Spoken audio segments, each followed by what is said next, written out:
I'm Dr. Barry, licensed psychologist, and here we talk about true crime and psychology. Thank you so much for joining. Let's hop right into today's topic. Let's go.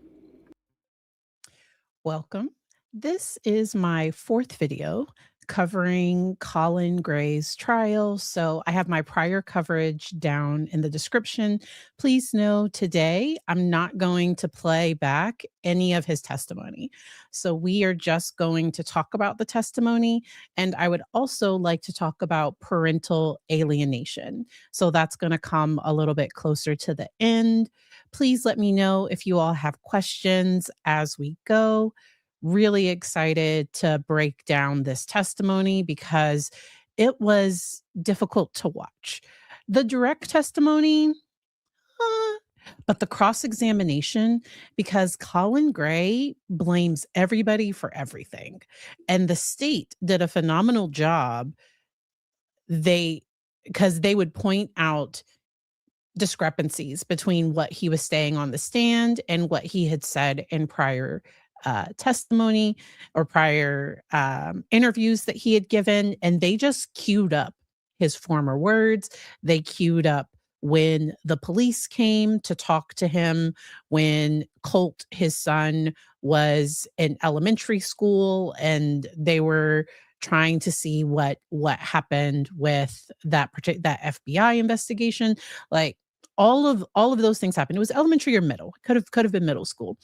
But this case has been really sad because there were clear warning signs. I'm also going to have, because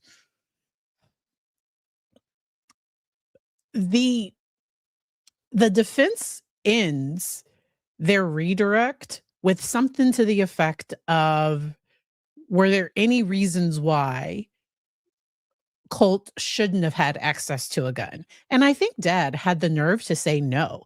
And I came up with 10 reasons why. And this was just based, like, I was listening to the testimony, infuriated, and I just made a list of 10 reasons why I thought this child should have never had unfettered access to any type of something that could harm himself or others. So I did just want to mention that they played the footage of the actual incident from Apalachee High School. And I do think I think he had real tears. He was crying. He's seeing his son. He's seeing what his son did and the impact that it had. And because you saw his face was wet, you saw the tears, and I do think that emotion was real. I do think that he was in the best position to stop this, and he did it. And we will see what the jury says. So I'm just here to share the information about psychology and the things that I observed and what we're talking about here. We will see what the jury decides. I think the state put on a very strong case. And I do think that Colin decided to testify because he wanted to tell his side of the story. I think Colin felt that he was being portrayed as this negligent father. And I think he wanted to get up there and talk about his back pain and how he was trying to do what was best for his family. But he left out very specific details that we'll get to, that the state did a phenomenal job bringing up his inconsistencies. He is very verbose. He has a lot of words. He says a lot, but nothing at the same time, and it can be painful to listen to. So the dad, to me, seemed to be up there to convince the jury of his innocence. And I think he wanted to do that. And anyone in his shoes would want to do that. But the way he went about it, I think Jenny, I try not to say the children's name sometimes. I apologize for that. His daughter, I think, was way more credible and way more mature. And just my personal opinion, not knowing them, just based on what we've seen, his daughter came off more credible to me than he did. And I think his mixed feelings about Marcy, the mother, I think it blinded him to the real issues that he was having with his son. And I think he was really bad with follow through too, because I think it took him like 4 months to register the children for school. And I've registered my child for school before, and it does take, so it normally takes a few hours to go through all the paperwork. You have to, if you're getting shot records together, if you're having to get, for elementary school, they required the most recent physical. Like, it is a process to get everything together. He seemed to have really bad follow through. But let's hop in to this. I agree with this comment here. He tried to justify everything. Absolutely everything. He had an excuse for everything. At one point, I wrote in my notes, blah, blah, blah, excuses, excuses. Like, it was just excuse after excuse after excuse. He did say, like, at one point, he did kind of accept some responsibility a little bit, but not a whole bunch. It was very, very painful to watch. Extremely painful. His cross-examination, I'm so glad that I watched it on replay so that I could speed it up. I think I had it on at least 2 times speed.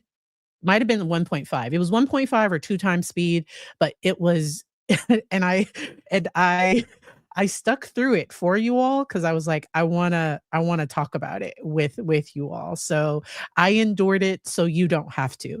And for anybody that's coming in later, I am not gonna play any of it for you. So if you would like to go back and watch, feel free.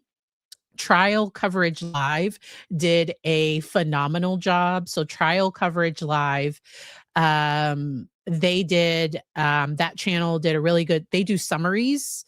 And so you can catch the summary. He summarizes everything in a really great way. They might be live right now covering this past week, but it was very painful.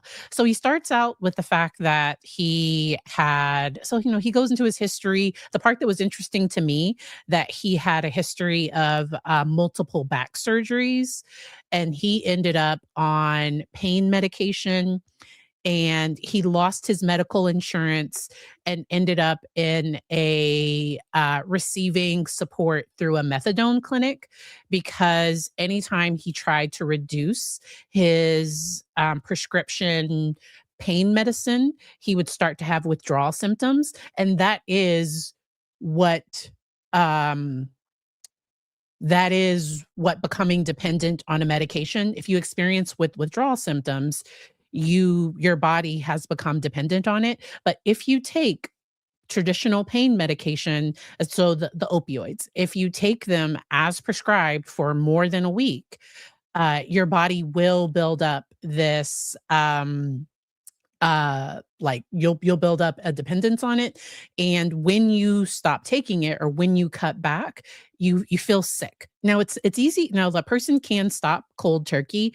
It's not something, but it feels horrible. It feels like a really bad flu.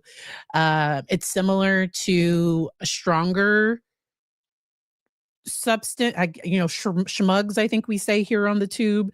It's similar to similar smugs. We're talking a heroin, I was trying not to say that one. If I get dinged by YouTube, I'll know why. But it's similar to that. Doesn't necessarily increase, but so as you take it, sometimes the same dose doesn't work as well. And so some people will need more medication, but that's where people really have to take it as prescribed. And they should work towards getting on a non-pill if they can, being closely monitored by pain management. And when they do attempt to come off, sometimes they'll talk with their doctor about how to best do that. All right. So he ended up, because the way that he talked about Marcy and her substance use, the fact that he admitted, and I wonder if he knew that the state knew that he had done that clinic before, because he made Marcy sound like she was, and no, she legit had a substance problem. Like, that was undeniable. But he was trying to, I think, even in saying this was because of my back surgery and because I was taking this medication, and then I ended up going to this clinic to help with those symptoms and everything. I still think he was kind of setting himself higher than Marcy in that whole discussion. My own personal thoughts. And so that clinic helped him be able to have a clearer head, helped with the withdrawal symptoms, and he talked about work slowing down around COVID, Colt being in Little League football, and he talked about the whole how to unalive your dad search. And he talked about that he was never contacted by the school, only Marcy.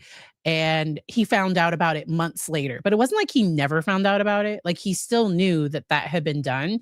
And then he goes into this trust bubble. So my son is 8 years old. And while I have some trust of my son, if there are cookies missing in the house and I didn't eat them, my husband didn't eat them, my 8-year-old ate them. We don't have a dog. Like, he doesn't have a dog to blame it on. Like, he did it. No matter what he said, he did it. Colin had way too much trust of Colt. Colt was giving all the clear signs of why he should have never been trusted. And he's over here like, I just talked to him. I wanted him to be happy and I wanted to be able to trust him, but you couldn't trust him. And so this is a PSA for parents from a licensed psychologist. I work with students that engage in harm to themselves. And if it's serious enough where hospitalization, or because really hospitalization for self-harm without thoughts to unalive, you normally wouldn't hospitalize for that. That hospitalization can sometimes make things worse, but you do need treatment. You do need outpatient therapy, often a psychological evaluation, because we need to get to the root of what's causing this pain and we need to alleviate that pain. So people that engage in harm to themselves, they're often in a lot of pain. And Colin even talked about, and the way that he described it, that part was likely true, that Colt described just kind of checking out and doing it. And Colt may have been dissociating. I do think the children likely showed PTSD symptoms based on the things that they had seen and heard in the home. And sometimes in a checked out state, people can engage in that type of behavior. Sometimes it brings them back to their body. And if I'm working with somebody that's doing that, I often recommend them like rubbing ice on their arm. We talk about harm reduction. So sometimes I have them draw, because drawing on themselves with like a pen, it doesn't hurt, like it's not breaking skin, but it's not a pleasant feeling either. That sometimes that pain is a physical manifestation of what's happening on the inside of somebody, and he needed help. And I often recommend to parents, if we're dealing with a situation like this, I say search the room. You need to search the room while they're at school. Like, don't search the room when they're there, because then they're going to be all escalated. It's going to cause a problem. If you have a child that's in crisis, you don't just take their word for it. You have to search the room, and you lock up sharps and pew-pews. And the fact that dad had searched a safe where he could have purchased that and locked everything away, and instead he's out here purchasing more accessories, more bullets. And he didn't purchase the thing that could have kept his son safe. That frustrated the mess out of me, but just as a person that does this work, I've worked with people that were in severe crisis. I've worked with clients that we did end up finding inpatient treatment, long-term. So residential treatment is long-term placements. The state brought up the fact that Colin was searching for boarding schools, and boarding school likely wouldn't have accepted him because uh, sometimes boarding schools, they're expensive. You have to be careful with boarding schools. Some of them are not safe. Like there's whole documentaries. Like some of those boarding schools are not safe. It would need to be a therapeutic program that had safety measures. I would want to make sure that it was a safe facility. That he was also looking up long-term placement. And so, but you didn't take the pew pew that I believe was in his room. So Colin tried to say that he kept it in his closet, and the state did a phenomenal job being like, but was your closet locked? Was your room locked? So they didn't say all these things, but like in my mind, I'm thinking and dad went to work first. Like there was nothing to stop him from harming his siblings. And dad had the nerve on the stand to say if he had ever threatened his siblings with it, he would have taken it away. But he threatened his mom. And then that's where dad was like, "Oh, but what did she do?" No, like no, no. Like but that's where dad's hatred for mom, I think, in my just personal thoughts, I think it clouded him to his beliefs about his own son. I also think that dad was concerned about how things looked.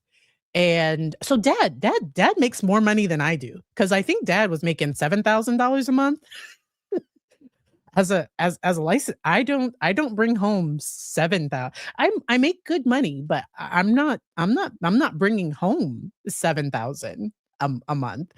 Dad and dad tried to minimize the amount of money he made by being like, "Oh, but there were times," but with 3 kids, and 3 kids are expensive, so I'm not knocking that. But it was so painful. The FBI did show up to his house, and we have the body cam footage. The state played that, and that footage, I believe, was out prior to Colin's arrest, because I believe Marcy texted Colin that FBI video was, or that the public was aware of the first time an allegation about Colt making that type of threat to a school, and the police being at his house. Dad also minimized that. He was like, "Oh, but they told me it couldn't have been him." Did you search his phone? Did you check Discord? And dad said that he took away the internet for a period of time, but I think he bought him a weapon soon after that. And it was painful. Like this was just such a bad idea.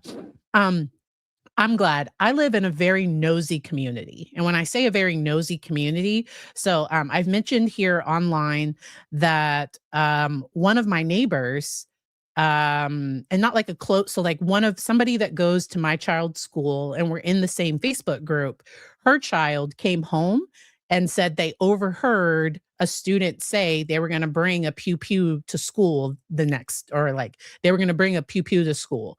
And our community was like trying to figure it. And so the principal was notified, and SRO, so a school resource officer, went to that child's house. I think it was a Friday or a Saturday. Like it was after school hours. This did not happen during school hours, because the child came home and reported it to the parent, and the parent was trying to reach out to administration so that it could be appropriately handled.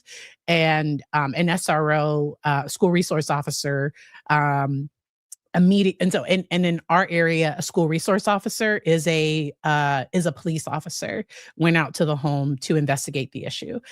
It was, and the fact that Colin had the nerve to say that when Jenny, his daughter, was on the stand, that he had no idea of that when Colin, because Sarah has little jokes. So that was a joke. Um, Colin had the nerve to talk about that when Jenny was on the stand, that he didn't recognize her. But she, I think, broke his rule and maybe broke his trust and talked about something that he didn't want anybody else to know. Because the state pointed out, so Jenny says, Dad told me to lie about knowing that Dad knew who Nicholas Cruz was and that he had seen the posters on the wall. And during Dad's interview that same day, he says, "Oh, who's that?" He's trying to look at the picture and he's like, I don't know who that is." And Dad is saying he doesn't know who it is, which is exactly, according to his daughter, that's exactly what he told her to say, but that makes him look really bad to the jury. And you can't, I'm not saying that he was lying. I'm saying that I believe his daughter more than I believe what he said. And he had the nerve to say, so it pains me when parents throw their child under the bus, because he had the nerve to say that his daughter knew that her brother was fascinated with this type of thing, and she kept it a secret. If his daughter ever watches this stream, please know you did nothing wrong. You were 13 years old. You were 13 years old. Your dad is sending you messages saying, "I don't know what to do." Like, the state went through those messages of Dad being like, I'm at my end. Like, I don't know what to do. And he's sending that to his 13-year-old. Like, all of this was just wrong. And I do think that his frustration with the mom clouded his idea. And so when Sarah mentions, because I always talk about the I don't know people personally, Sarah has a little joke that I do and I don't. So all right. We talked about that. Yeah, he brought up it looks like the guy from Green Day, it looks like his son. He said that. And so I have family members that are responsible pew pew owners, and they have biometric safes. They make sure that their weapon or weapons are not their children or any children in the home do not have access to them. And because the state, there was a lock that could have protected those 4 people that died that day and the 20 something others that were injured. There was a lock in Colt's bedroom. So I guess they found the lock to the gun in Colt's bedroom closet. And so he had a way to protect them, and he didn't do it. And this was completely preventable. And yes. And so sometimes YouTube will restrict certain words. So sometimes YouTube will eat it. So I haven't deleted any comments. Sometimes YouTube will restrict certain words. So sometimes you have to get creative and misspell things in order to put things out there. This case, good gosh. So I'm gonna go back to my notes and I'm gonna push back the next stream. Excuse me, because that one's gonna be a little bit late. There we go. Let me see. Let's edit this. Let's move this back to 2:15 at least. All right. So Dad talked about all the outdoor activities they would do. He talked about Colt gaming and playing Call of Duty. And let me look up the rating on Call of Duty. So if a child is being aggressive, Dr. Berry, my general recommendation is that children that are being aggressive not play aggressive video games. So if a child is impulsive and volatile and angry, Playing I would rather they play Minecraft. And I know in Minecraft but you can play in survival mode. I know that there are things you can do, but I would much rather them play something else than be playing Call of Duty. That's just my own thing. Because I believe it's rated mature. And yeah, it's 17 plus. So I personally, my child will not be able to play that game until he is maybe if he's mature, maybe 15, 16, maybe if he's mature. And if there are any signs of immaturity, any issues, any potential red flags, I personally would not let my child play that game. It's just a thing. Thank you, Sarah, for gifting a membership. All right.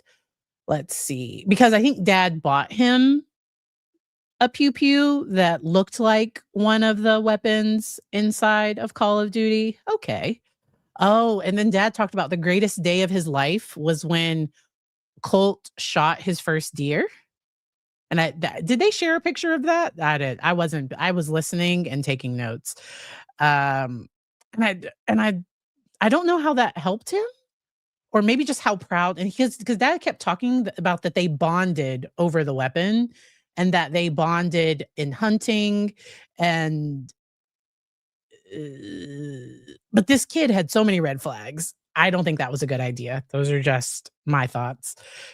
And then dad says that the acting out started when he could not get his way with the pew pew, that he would throw temper tantrums, and then dad gave a weird answer about 8th grade, almost like he was being tricked that Colt might have been attending school, because I guess Colt was on the computer and one day Colt showed him a math paper, like a math worksheet he was working on. And so dad thought he was in school, but then he talks about registering him for 9th grade, like that everybody knew that he hadn't attended 8th grade. And he misspoke because he tried to make it sound like it was the registrar's fault that he missed the first 2 weeks of school, and the state was like, y'all didn't even register him until like the second week of school. And then y'all met with the counselor and he attended school the next day. So dad just didn't come across entirely credible to me. It seemed like he was trying to protect himself. Those are just my general thoughts. Dad, understandably, doesn't want to be responsible for this. I'm sure he thinks kind of sounded like he thinks this is Marcy's fault, but Marcy was begging for him to lock up the weapon. Dad denies giving him the Zoloft, but the defense could have blamed the Zoloft that Marcy started, but if dad was still giving it to him, then I get why they didn't take that strategy. But the state brought up a text message where Colt said that dad forgot to give him his medicine, and there were no other messages like that. And so the state was trying to poke holes in any story.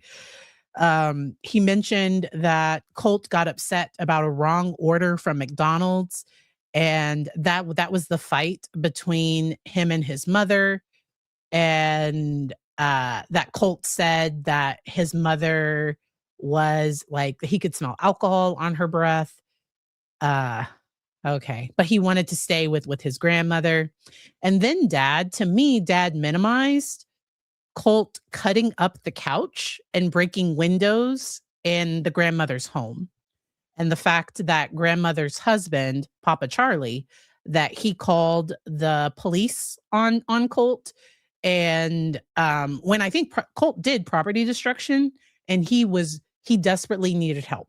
So kids and teens, and really anybody in general, behavior speaks. Behavior definitely speaks.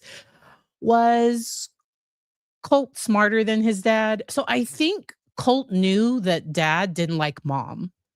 And if Colt wanted dad on his side, I think if Colt said bad things about mom, because dad on the stand said, I believe Colt before I believe Marcy. But But what if Colt's a child? Like, Colt might be lying. Like, and that sometimes dad would ask his daughter of like what she saw if he was trying to get the real story, and they just desperately needed counseling. And so yes, often they would, if dad refused, so if Colt asked for a tactical vest, and I'm making this up, I'm making up this example, if Colt asked for a tactical vest and dad was like, no, I'm not going to buy that now, Colt would lose it. Colt would lose it if dad wouldn't buy him accessories for the weapon. Which, like, that's you shouldn't have it. So, and he was 14 at the time.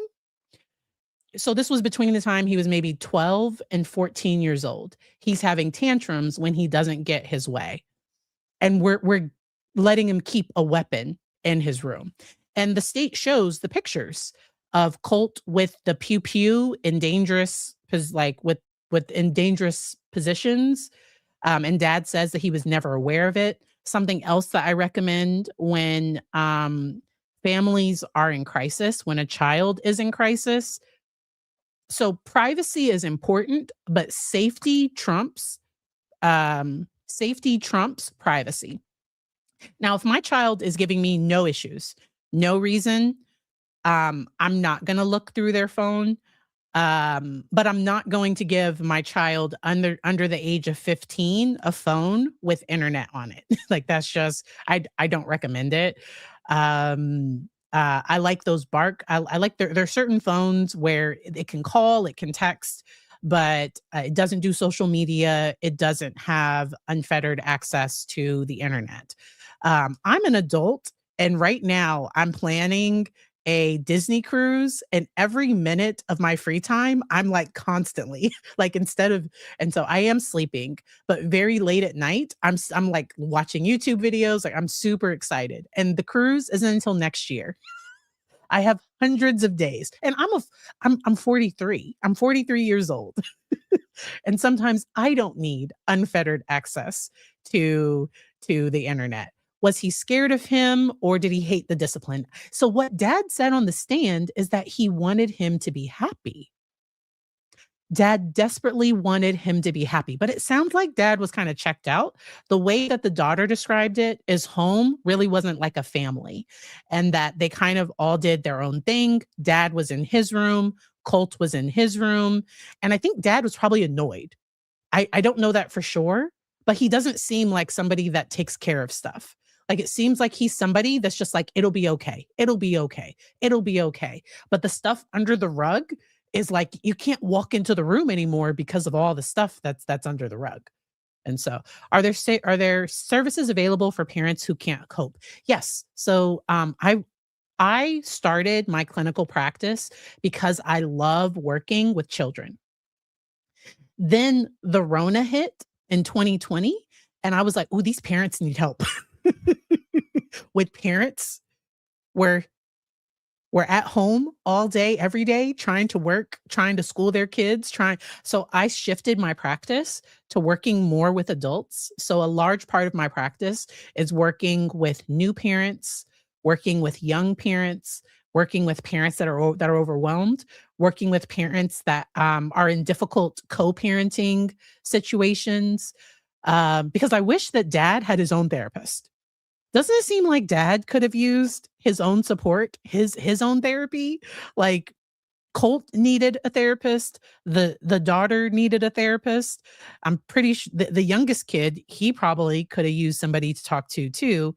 Marcy needed her own treatment. Like, the whole family, everybody gets therapy. I'm like Oprah. I'm giving everybody therapy. Like, that's what I think could have been helpful. It is difficult when you don't have insurance. During my last video covering this case, I at the end of the video, I shared resources in Georgia for people that are uninsured or that need free or reduced services. There are options. I do think that dad was scared of Colt, and that's why he didn't take the pew pew. I think dad would have needed everything locked up So I personally think that's why dad was searching a safe, because if he ever did have to take it away, he was gonna have to lock it up. When he took it, Colt was gonna lose it. He was probably gonna break. Like, I think Colt would have lost it if he had tried to take it away. Can kids still be ordered to therapy if they are beyond parental control? So in Virginia, yes. So we have something called child in need of services or child in need of supervision. And so in a case like this with a child with so many absences. So he was absent the entire 8th grade. And then I think he missed like 4 months of 7th grade. Like he had extensive absences throughout his schooling. He had a really big like he didn't go to school cuz I think dad was relying on him to go to school on his own and he couldn't be trusted with that. He didn't go to school on his own. So I was a latchkey kid. At 6th grade, my mom would go to work first. I would get myself dressed, grab a Pop-Tart, strawberry with the frosting on the outside and the sprinkles. I would pop it in the toaster if I didn't have enough time. I would, get myself on the bus, and I would go to school. There were a few times that I missed the bus, and if I ever missed the bus, I would call my mom, and I would say, "I missed the bus. Ow." And if you're old enough, there's a song. So there's a song that's "I missed the bus." And so, and my mom, she would not think it was funny. It only happened like once or twice a semester. Like it didn't happen often, but she would write me a note that I was sick because she wanted me to have an excused absence. I would be like, so I would stay at home. She would give me like chores I would have to do. And but yeah, so but I got to school 99% of the time. And I was able to do that. Colt was not responsible enough. So they had DSS involvement multiple times. And I personally wish that DSS did not take dad's word for it. So I think DSS listened to dad. So when dad talks about mom, and dad will tell anybody she has a substance problem, she's inconsistent, she has a history, y'all are only here because I don't know, like dad would talk all this stuff about mom. And like uh, I'm not sure that he was doing what he needed to do to be a single parent. And he talked about that a lot, that like I was new to being a single parent. And I think he's hoping that somebody on the jury will kind of feel sorry for him. I don't know if you can. Like it's a lot. It's a lot. Good. So yes, I did that one. Um all right. So he wasn't like an engineer, but he did something with like building buildings. He did something. He made 7,000. He brought home $7,000 a month. Hmm. So, he had some type of job where he like because at the time of this incident, he called his boss the day it happened. He called his supervisor to say that his son broke his arm. That was a lie. And the way he explained it to the state, so I think dad was embarrassed that his son was the one that did the Apalachee incident. I think that's what it was about. I don't think it had anything to do with, oh, that boss, he wouldn't let me out for my child's field day. So field day and like the authorities probably need to talk to me. I need to figure out if my children are safe because my son just, I think he's involved with an incident at school. Like that's a very different, but he tried to be like, "Oh, like I didn't he had an excuse for everything." And it was so frustrating. It was beyond frustrating. Latchkey kid at 9. Wow. Wow, wow, wow. Mom did not laugh. I thought it was hilarious. I was I was very, very I was very, very happy. Like I said, I don't make 7,000. Uh, ah, so okay. He did construction manager. Yes, he was a construction manager. All right. All right. Now, if I lived close enough to walk to school, but not always. I think that only happened one time where we lived close enough where I could walk to school. But normally we lived too far for me to walk to school. And so normally I just had a home day and I would watch Wheel of Fortune, Jeopardy. Were those on during the day? I know I watched soap operas. Ooh, I love Days of Our Lives and The Young and the Restless. Because you could just start at any point because I think they gave you a recap of like where the storyline was. And so I would watch my soaps. I would have a good old time, and I would get whatever chores she told me to do, but yeah, I would. Price is Right. That was definitely on midday. Yes, I would watch the Price is Right, all the daytime talk shows. I would, you know, oh, Ricky Lake.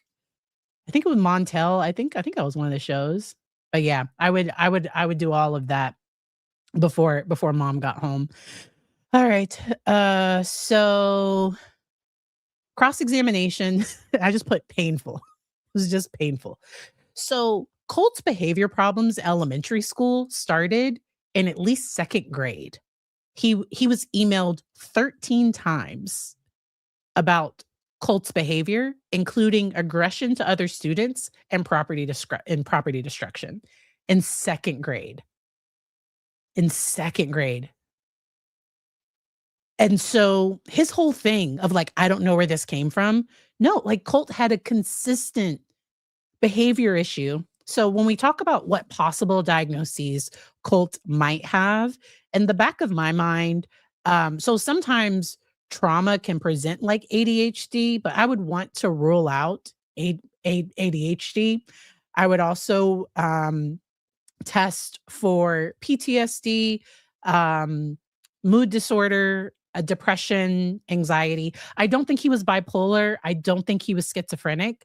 It would be rare that those diagnoses would present that young without a parent also being diagnosed with that diagnosis. Now, if there's like an aunt or uncle that's also diagnosed with one of those disorders, then but like those were major depression with psychosis.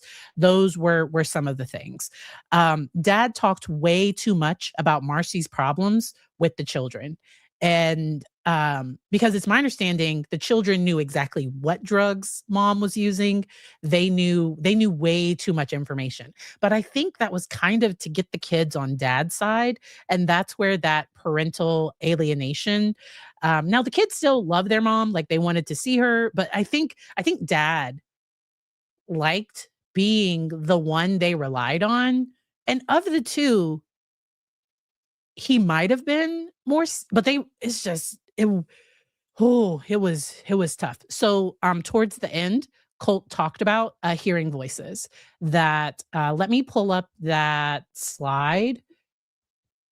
Um, because Colt messaged his dad something to the effect of that the voice that things were something to the effect that like they're telling me what to do and I can't handle it or something. And dad minimized that too. Dad was like, "Oh, I thought it was an odd message," but dad didn't realize that he might have been psychotic.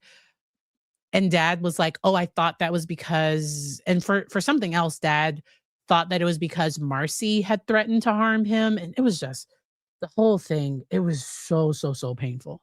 So painful. Very, very painful. The state did a great job on redirect.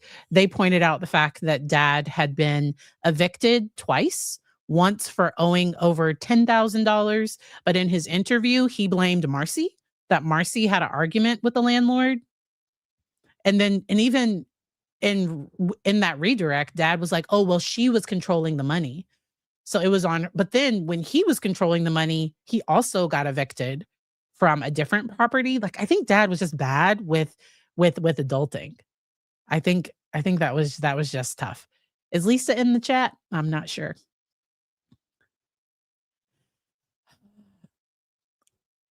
Buying cult accessories. Uh, so I think their rent was like 2,500 because that $10,000 being evicted was 3 months of rent. So that makes the rent was pretty expensive. Because that was only 3 months of rent. It might have included fees, like pet fees for not paying. Not sure. The state didn't explain. Yeah, because that would be over $3,000 in a month in rent. So I don't know if the evicted over because when you don't pay your rent, sometimes you accrue fees. So a portion of that could have been fees, but 10,000 divided by 3 is over $3,300. So I don't know what the rent was. Do you think Colin was taking a lot of meds due to back issues? So he really didn't explain when he stopped going to the methadone clinic. So question mark. And it's easier to come off of medication doing the methadone clinic than stopping the opioids if you've been taking them, because it sounded like dad had been taking them for years. It seemed like it would be easier to stop that way, but it was so much. So much. Okay, so let's get to my 10 reasons why Colt should have never ever had access to a weapon. He was impatient, he was volatile, he had anger issues, history of property destruction, he was not attending school regularly, past threats of violence. So even if we just go with the threatening to harm his dad, and dad tried to explain that away. Dad tried to be like, "Oh no, he was just upset." Dad tried to be like, "Oh, there were other kids in class that were having issues with their dad, and so he said that's why he searched this." And I don't believe. It just seems way too convenient for me. He was hearing voices making odd statements. He could not be trusted with knives. So after dad saw the harm to himself, he took away the one knife, but he'd never restricted access to anything else sharp. So, okay, he's not going to, but, oh. And it's almost like dad thought these pep talks could cure everything. And that's where, so love is not enough. If a child has serious mental health problems, I can love that child and need help. And there's nothing wrong with needing help. So I'm a licensed psychologist, and at some point my child is likely going to need outpatient therapy because he can never be my client, like, of course, because that would be major boundary violation. We might, even though I'm a licensed psychologist that specializes in working with children and teens, my child will likely need his own therapist. And that doesn't make me any less of a parent. That doesn't make me any less capable. It doesn't make me incompetent as a parent.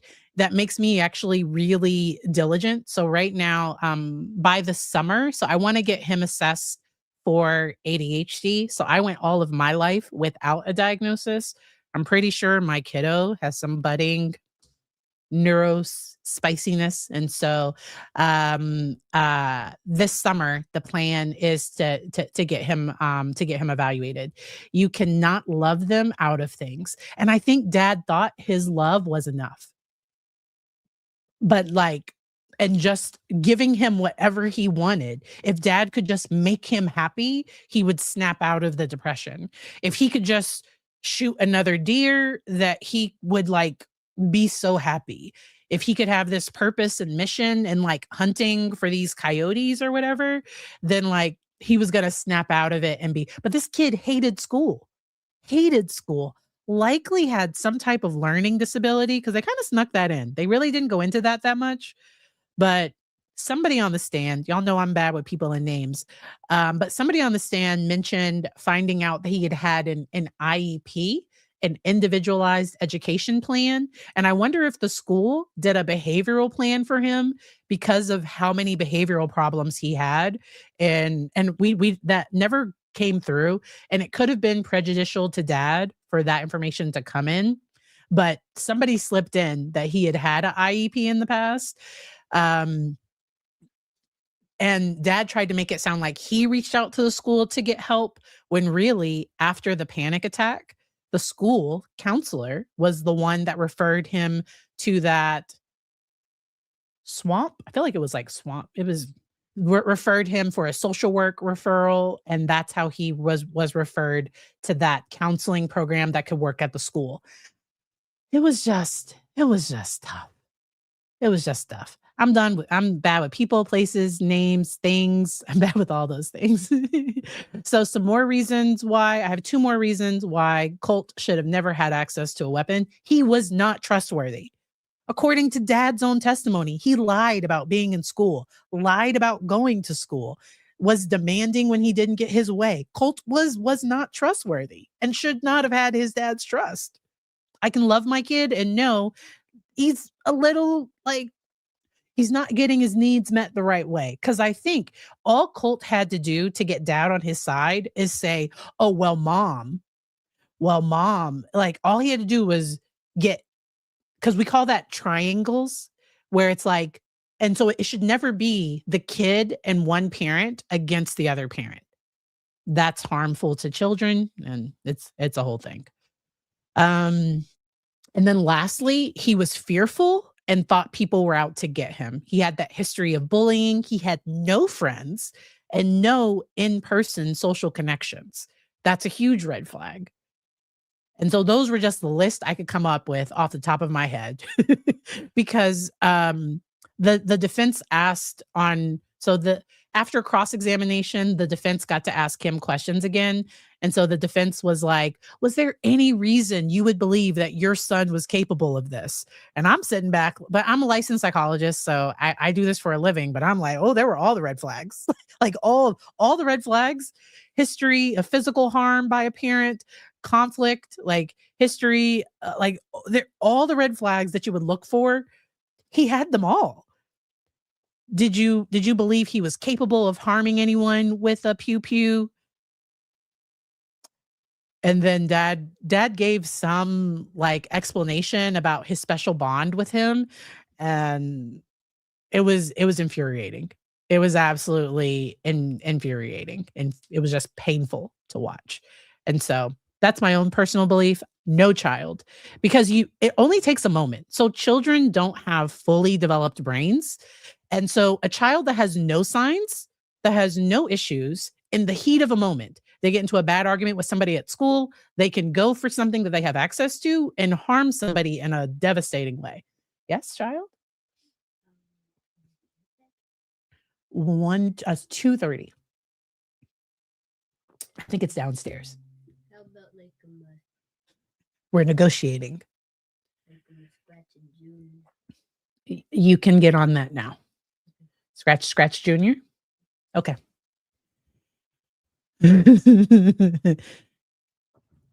All right. So the closing arguments are on Monday.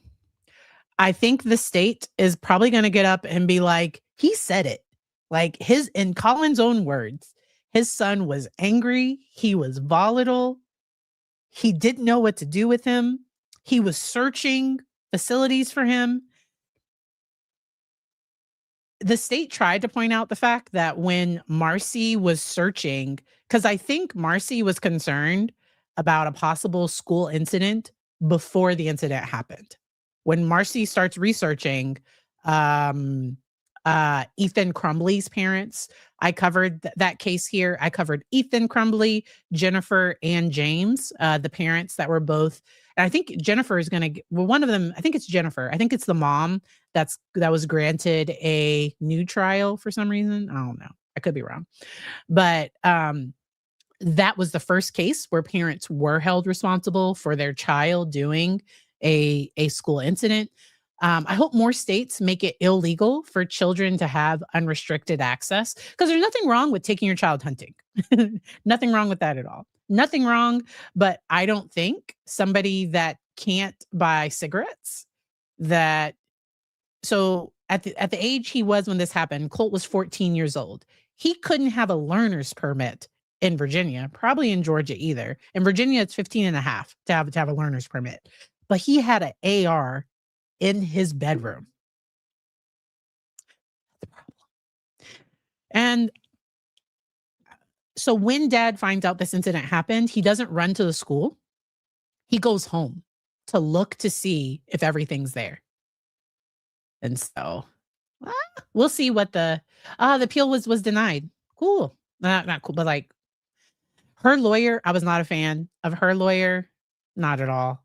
Her lawyer said some things that made me cringe. I didn't play them on air because it was just weird. But her lawyer offered to let her live with her while she was on bond, or like, it was very odd. And I think her lawyer had represented somebody else famous in the past. It was a very odd situation to me personally.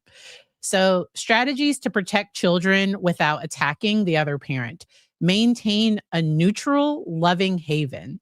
Enjoy your so make a safe place, a loving place where your child feels comfortable and can express their feelings without pressure. Do not, and I have all of these listed down in the description if you if any of this would be helpful for anybody. Do not retaliate or criticize the other parent. So avoid speaking negatively about the other parent, even if provoked in front of the children. Do not make the child feel like they have to choose sides. Validate and listen to your child's concerns. Validate their emotions without reinforcing false narratives or negative comments about the other parent. Dad, to me, had no boundaries with any of the children because he was almost relying on Jenny like she was his therapist. Like it was not good. Maintain firm, consistent boundaries. So keep consistent boundaries, rules, and expectations in your home. This provides stability. It reduces anxiety caused by inconsistent or negative or a negative atmosphere elsewhere. Because a child needs just one safe and stable home. These children did not have one safe and stable home. And that's why I think his daughter likely never wants to return to his care. And she actually wants to be a part of a family that feels more normal. And before this incident, she only knew what she had known, like what she had grown up with. And it was probably very scary to think about living with strangers and all of that. I'm glad she's had a good experience in foster care. Not everybody gets placed with a family that's responsive, and that's so I'm glad she's having a good experience. Encourage the child to love both parents, and then seek professional counseling. Involve a mental health professional, preferably one specializing in high conflict family dynamics, to help the child navigate these challenges. Colt needed help. And it was clear for years. And dad said he was going to get him help. So social services closed out a prior case because they thought he was going to get help. Dad moved and he tried to explain, like, oh, well, she said it was I don't know. Like, he tried to explain it away. But like this woman who was coming every month, in the 2 weeks after her visit, he just moves to another county. He didn't tell her. That's weird. It was just excuses. And so my whole thing for this was blah, blah, blah, excuses. I think he wanted to tell his side of the story. What he said on direct might have impacted the jury. I don't think it did, but I could be wrong. Thank you for the £3 super sticker. Oh, wow. So next we are going to talk about Corey Richens, Carmen, the housekeeper's testimony. We are not going to play video. We are just going to talk about it, similar to how we talked about this case. Thank you all so much for watching. I will see y'all in the next video. If you're not hanging around, that is fine. Be kind. Don't do crimes. And I will see you all next time. Bye.